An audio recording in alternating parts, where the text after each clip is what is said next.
culture just exists, whether you want it or not. If you don't manage it properly, you might create negative and counterproductive cultures that don't really emphasize the things that are going to serve your organization.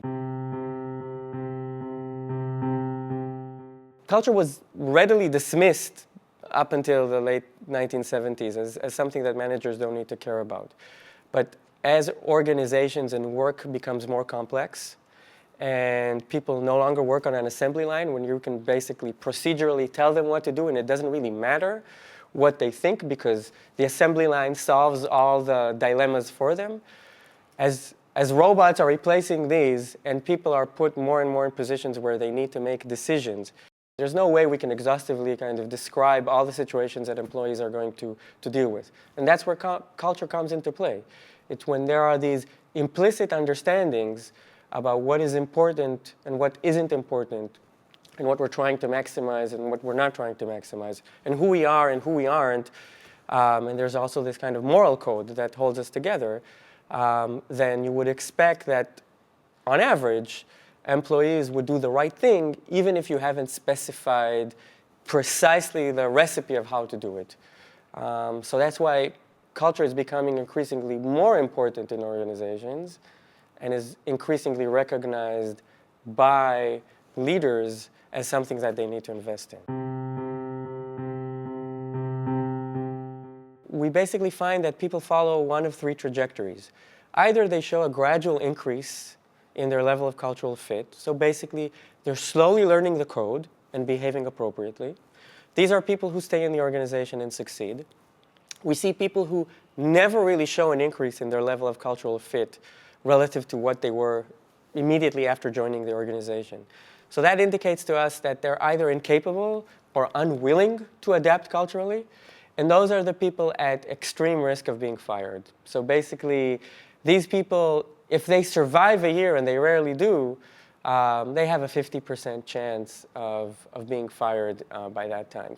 And finally, we find, I think, the most interesting group of people are those who demonstrate this inverted U-shape. These people who are capable of adapting, but at some stage start showing a decline in their level of cultural fit. And that's a strong indicator of these people's intention to leave voluntarily. So really, we see these different signatures in terms of people's enculturation trajectories and how those relate to their outcomes in the organization. So imagine like a group of software engineers that all sit together in the same room and play ping pong after hours and know one another. Those type of groups can really tolerate the nonconformist weirdo, and that might actually be a very good thing for the organization because that weirdo, so to speak, right, this person who's not behaving in the appropriate way is probably also a reflection of the fact that that person is bringing new ideas and new sensitivities and has different ways of thinking of problems. And that might be really important for the organization's success, especially if this organization needs some innovation and new thoughts in order to be successful with its product offerings. So, we find that there's this trade-off between your ability or tendency to behave in a compliant way, but also the security or lack thereof that you gain from the extent to which you're part of a tight-knit group or not.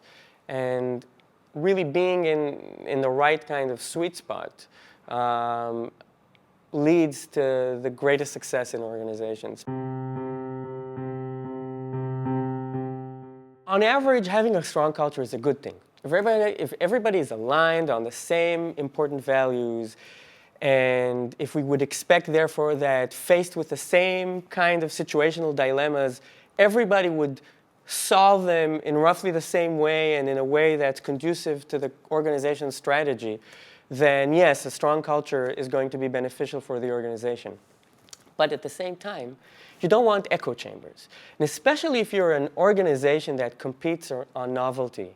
If you're a Google or an aspiring Google, or if you're in Amazon, or if you're even innovating in retail and if you're innovating in transportation, you don't want your organization to be an echo chamber. You want to empower your employees to also take risks sometimes and think outside of the box. Some organizations are architected in a way where actually people aren't part of strong groups. They kind of crisscross different functional roles and teams in a matrix kind of structure. So in those organizations, people would probably put a strong emphasis on being culturally compliant, and there will be strong rewards to strong cultures that everybody is aligned around. However, you can imagine other types of organizations that are built of strongly connected groups where inside the group people have very strong familiarity with one another and very intimate with one another.